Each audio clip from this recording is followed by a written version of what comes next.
Assalamualaikum Sobat Football United, ringan amatiran ala gue.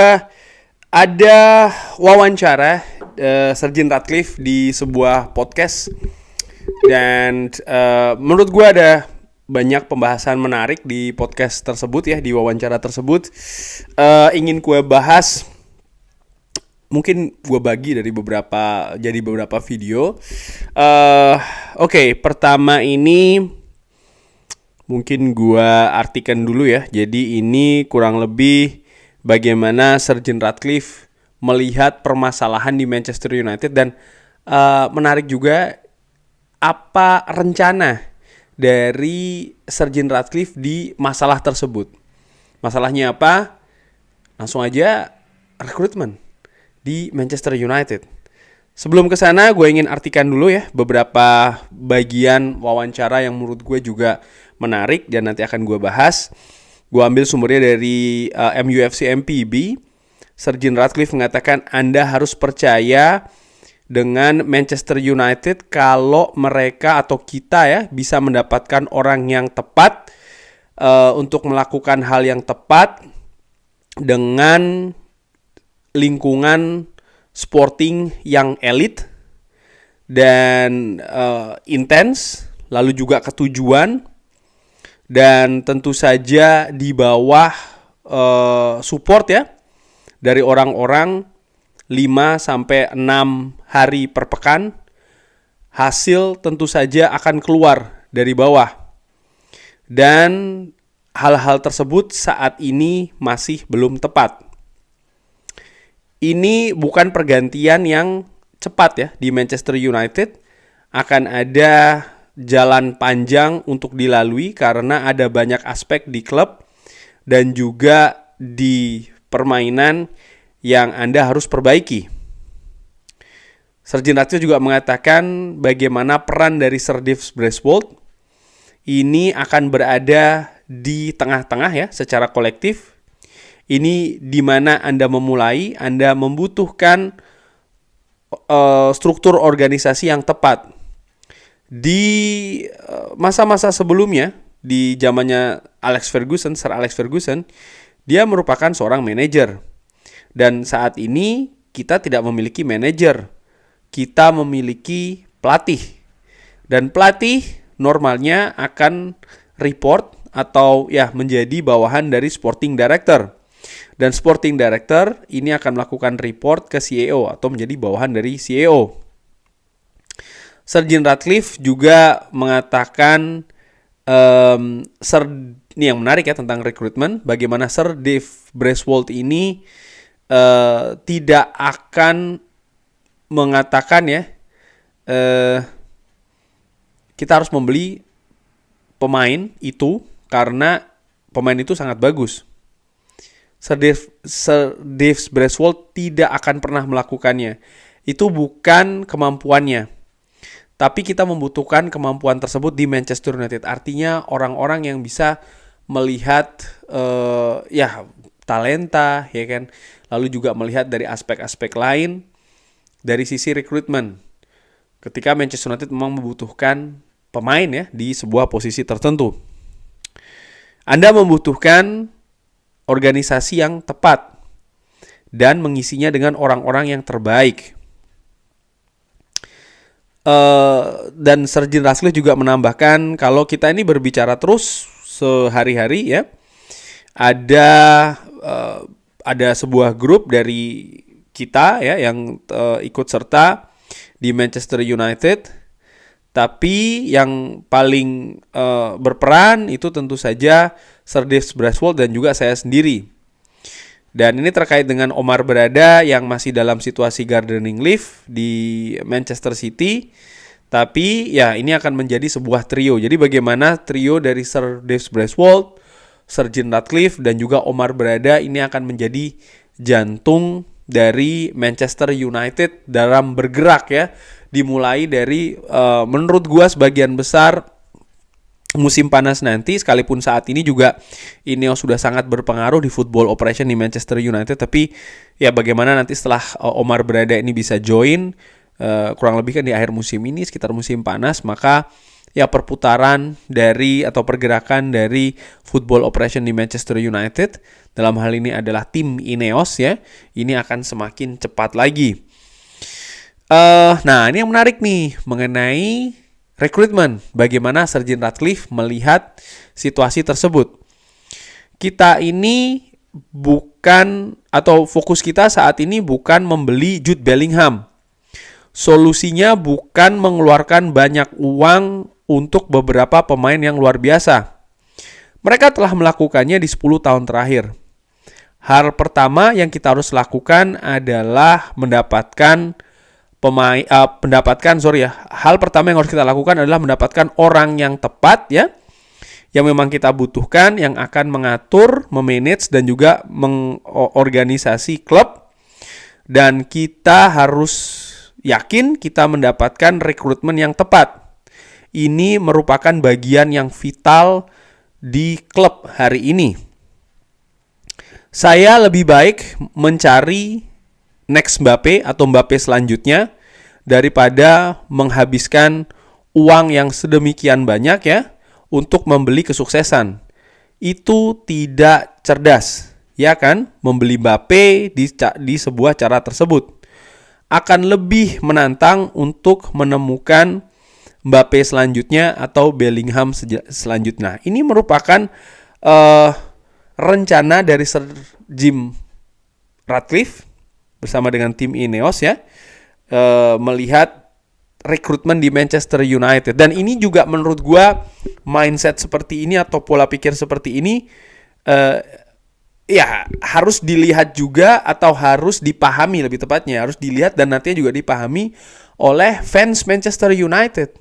Jadi kedepannya menurut gua Manchester United ini tidak, atau bukannya mungkin rekrutmennya ya akan menyasar pemain-pemain yang berbakat yang mungkin belum ditemukan oleh klub-klub lain. Ini penting karena kalau dilihat dari sisi financial fair play nanti akan ke sana. Bagaimana Manchester United ini kan situasinya tipis di financial fair play. Nomor 1. Nomor 2, bagaimana pemain-pemain yang didekati oleh Manchester United ini selalu harganya meledak ya. Ada yang namanya Manchester United tax. Sehingga kalau gaya ini diteruskan, maka Manchester United secara klub ya, operasional, secara keseluruhan dari sisi finansial, ini tidak akan sehat. Manchester United bukan Manchester City, Manchester United bukan klub-klub besar di Eropa yang mungkin punya supporting dana lebih besar, sehingga mereka mampu melakukan pembelian pemain-pemain bintang secara konsisten terus-menerus. Ternyata tidak demikian di Manchester United. Manchester United kalau gue lihat ya dari kultur dan juga sejarahnya pun demikian. Sebelumnya Manchester United bukannya tidak pernah mendatangkan pemain bintang, tapi pemain bintang ini bukan yang dengan jumlah yang tinggi gitu loh. Dan kalau kita melihat selama 10 tahun belakangan Manchester United praktis sudah sangat menghambur-hamburkan uang.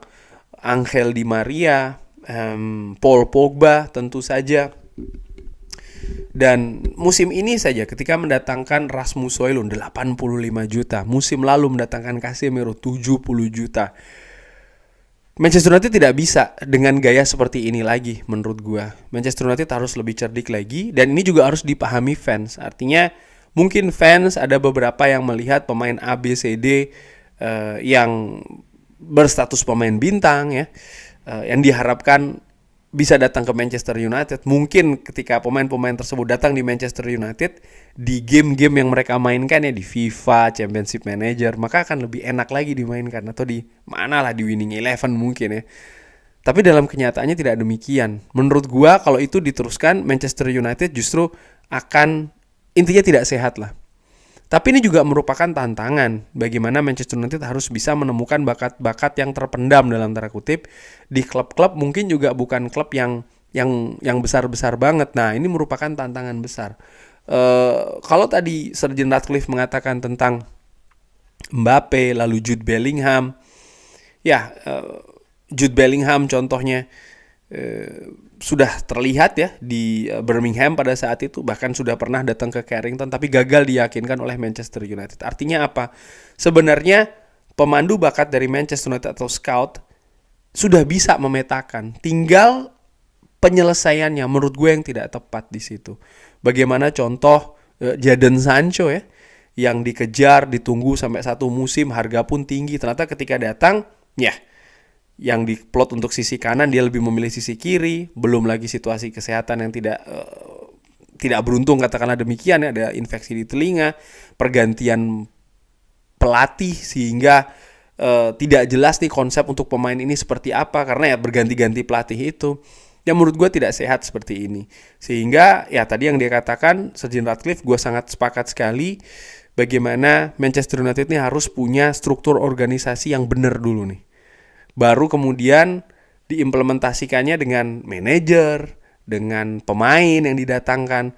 Tanpa itu semua, ya Manchester United akan sama saja seperti 10-11 tahun belakangan ini. Tadi disinggung juga soal masalah Mbappe. Menurut gue juga sama ya. Mbappe ini kan tidak ujuk-ujuk, katakanlah demikian, menjadi superstar di PSG.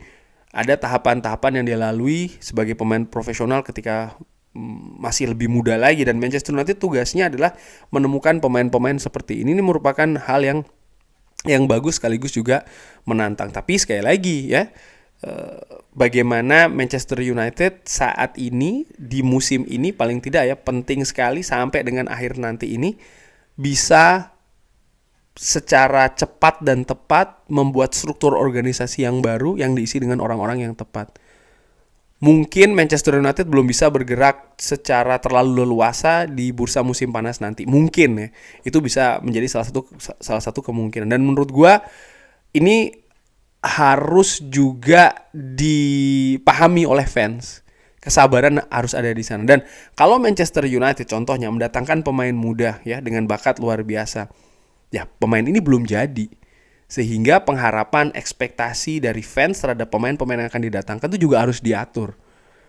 Tidak bisa langsung mengharap oke, pemain ini akan meledak ya, langsung bisa menjadi tulang punggung tim dan lain-lain. Menurut gue ya kalau itu yang terjadi bagus. Tapi kan pemain muda ini masih harus berkembang lagi, masih harus diatur fisiknya, jam bermainnya, menit bermainnya dan lain-lain. Sehingga mungkin dalam 3 musim setelahnya dia bisa menjadi pemain yang spesial di Manchester United, menjadi pemain premium, menjadi pemain bintang. Kan tujuannya demikian. Sehingga ini juga butuh kesabaran dan fans menurut gue, atau ya paling tidak gue secara ringan amatiran ya, berbicara ke diri gue sendiri, ya harus betul-betul mengatur ekspektasi dan memegang apa yang namanya kesabaran. Karena ini jelas Sir Jim Ratcliffe dari wawancara tadi yang disebutkan, proses itu harus dilakukan. Sir Jim Ratcliffe dari awal menekankan ini bukan semudah mematikan lampu, yang menyalakan lampu, enggak. Ada banyak hal yang harus diperbaiki. Kerangka pun tadi disebutkan ada 3 orang, Sir Jim Ratcliffe, Sir Dave Braithwaite dan juga Omar Berada. 2 ini sudah ada, tapi Omar Berada ini belum hadir di Manchester United. Artinya apa? Masih belum komplit nih bos besarnya dalam tanda kutip, belum lagi bawah-bawahnya. Jadi ini memang masih ada proses ya. Dan gue harapkan fans juga bisa melihat ke sana. Saat ini di atas lapangan, bagaimana apa yang diimplementasikan oleh Erik ten Hag, permainan dan lain-lain, menurut gue ini masih blur semuanya. Ketika Manchester United tampil bagus maupun tidak bagus, ini belum tentu akan seperti ini terus ke depannya. Karena apa? Ini struktur sedang diperbaiki, ini struktur sedang dibuat. Dan menurut gue nanti pastinya akan muaranya akan ke bagaimana permainan di atas lapangan, bagaimana pemain-pemain yang akan didatangkan, pemain-pemain yang direncanakan akan bermain dan akan sampai ke sana. Tapi saat ini sih masih belum menurut gue. Itu sih yang menurut gue sekarang sedang terjadi di Manchester United berdasarkan apa yang disebutkan oleh Sir Jim Ratcliffe tadi. Ini hal yang mungkin pastinya berbeda dari bagaimana Manchester United 10-11 tahun belakangan ya. Tapi bagaimana Sir Jim Ratcliffe ini memiliki visi yang besar, tapi dia juga membutuhkan waktu karena yang akan diperbaiki dan dirubah ini sesuatu juga yang besar pula di Manchester United yang selama 10-11 tahun belakangan ini dia katakan ini tidak tepat. Dan untuk memperbaiki hal yang 10-11 tahun ini tidak tepat, ini tidak bisa terjadi dalam sekejap. Butuh sekali lagi yang namanya proses. Kurang lebih demikian. Terima kasih sudah menyaksikan. Jangan lupa like, subscribe. Wassalamualaikum warahmatullahi wabarakatuh. Thank you.